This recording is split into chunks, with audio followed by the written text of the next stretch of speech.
Corona की वैश्विक महामारी से जूझ रही जनता के लिए टिड्डियों ने अब नई मुसीबत खड़ी कर दी है। मध्य प्रदेश के रीवा और शहडोल जिलों से टिड्डियों का दल यूपी के प्रयागराज जिले की सीमा में प्रवेश कर गया है। बीते 2 दिनों से प्रयागराज जिले के कई इलाकों में टिड्डी दल ने आतंक मचा रखा था। टिड्डियों ने सबसे ज्यादा ग्रामीण इलाकों के खेतों को अपना निशाना बनाया, जहां टिड्डी दल को मारने और भगाने के लिए प्रशासन के अधिकारी दिन रात जुटे रहे, जिसके बाद अगली सुबह टिड्डी दल ने अचानक प्रयागराज शहर में हमला कर दिया। अचानक हुए टिड्डियों के हमले के आतंक से हर तरफ लोगों में अफरा तफरी मच गई। टिड्डी दल के हमले से घबराए शहरी लोगों ने अपने अपने घरों के खिड़की दरवाजे बंद कर लिए। टिड्डी दल ने लोगों की छतों को अपना ठिकाना बना लिया था। वही लोग टिड्डी दल के हमले के वीडियो बनाकर सोशल मीडिया पर वायरल कर रहे थे। टिड्डियों को भगाने के लिए लोगों ने अपनी छतों पर पटाखों की तेज आवाज की, तो कुछ लोगों ने ढकली ड्रम थाली बजाकर टिड्डियों को भगाने का प्रयास किया। दरअसल मंगलवार को टिड्डियों का दल कोरांव तहसील में पहुंचा, जिसके बाद किसानों में हड़कंप मच गया। टिड्डियों के हमले की सूचना पर कृषि और राजस्व के अधिकारी तत्काल ग्रामीणों की मदद से टिड्डियों को नष्ट करने में जुट गए।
फिर वही टिड्डियों का दल शाम को प्रयागराज जिले के करचना में धरवारा गांव में कहर ढा दिया। पूरे करचना क्षेत्र के धरवारा इलाके में इतना ज्यादा टिड्डियों का कहर आ चुका था कि लोग इतना परेशान हो गए। वहां देखने पर बादलों में ऐसा लग रहा था कि काले बादल छाए हुए हैं, क्योंकि लाखों की तादाद में इतना ज्यादा टिड्डी दल आ गए थे।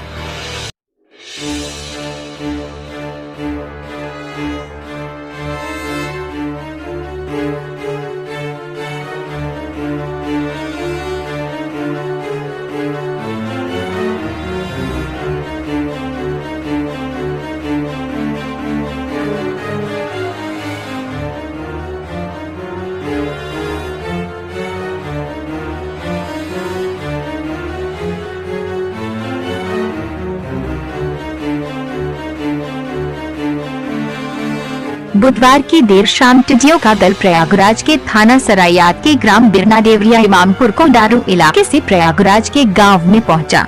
जब टिड्डियों के काफिले की सूचना संबंधित अधिकारियों की टीम को लगी तो वे प्रभावित इलाके में पहुंच गए।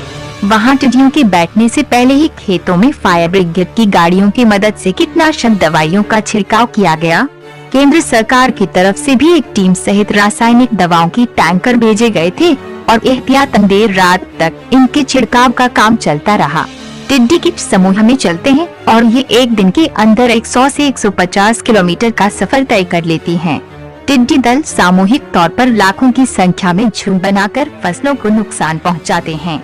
खास तौर पर इनका निशाना हरे पत्ते होते हैं। आमतौर पर ये दिन ढलने के वक्त आते हैं और जमीन पर बैठ जाते हैं। इनके रुकने की जगह पेड़, झाड़ियां और फसलें होती हैं।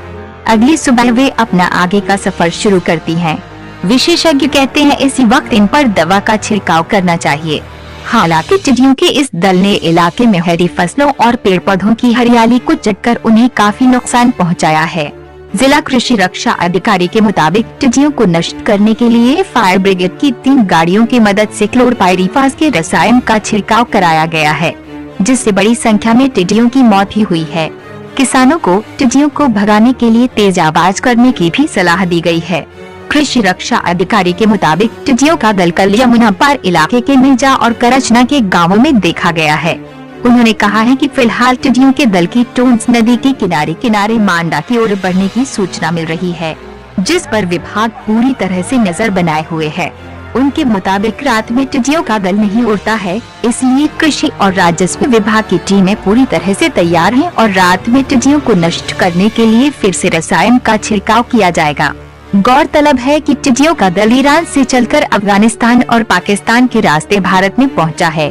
करीब 1 हफ्ते पूर्व टिड्डियों का एक दल झांसी के रास्ते यूपी में प्रवेश कर गया था, जबकि दूसरा दल मध्य प्रदेश के छतरपुर से होते हुए प्रयागराज पहुंचा है।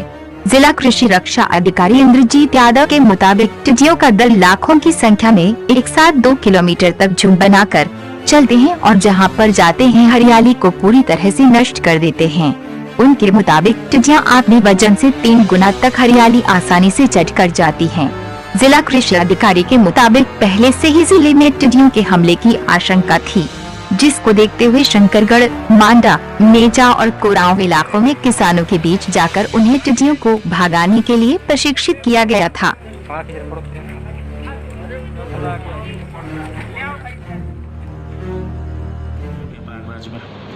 टिड्डी दल चूँकि यह पहली बार आया हुआ है, करीब जो है 50 साल पहले सुना गया था कि टिड्डी दल का आक्रमण हुआ करता था।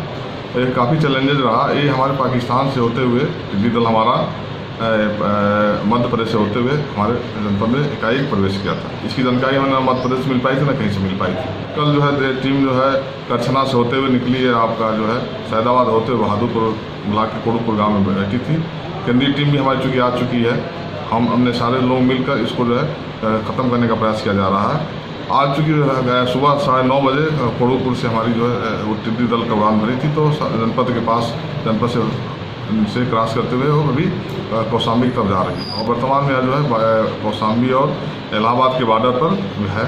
और चूँकि टिड्डी दल जो है अपने हवा के रुख के हिसाब से अपनी दिशा तय करती है, तो वर्तमान में हवा जो है दक्षिण तरफ चल रही है, तो उम्मीद किया जा रहा है कि शाम तक कौशाम्बी में रहेंगे।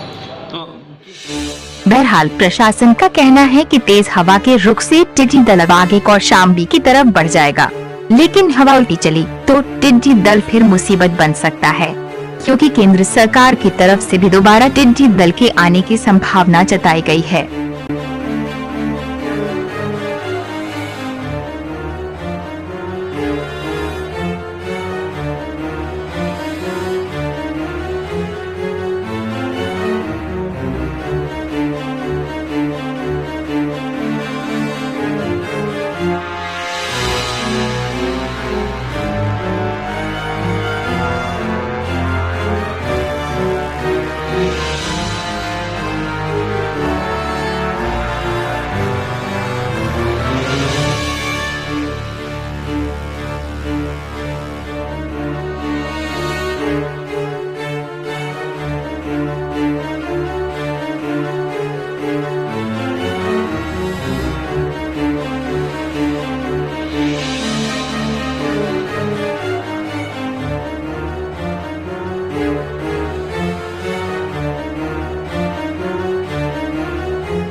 हजार संख्या में टिड्डियों ने एकाएक इलाहाबाद शहर के आसमान पर धावा बोल दिया। लोग समझ नहीं पाए कि मधुमक्खी है कि टिड्डी है क्या है, लेकिन जब देखा लोगों ने ये बैठ रही थी तो अब लगा कि ये टिड्डियाँ हैं। लोगों में बड़ी घबराहट और बेचैनी थी। फिर अपने हिसाब से लोग थाली और ताली बजाना शुरू किए। और सरकार को इसमें सचेत होना चाहिए, कहीं किसी को नुकसान न पहुंचाएं। खेती बाड़ी का किसानों का तो नुकसान है ही, लेकिन शहर में कोई नुकसान ना हो, इसके लिए शहर में उचित कदम उठाना चाहिए। मैं संजय तिवारी बोल रहा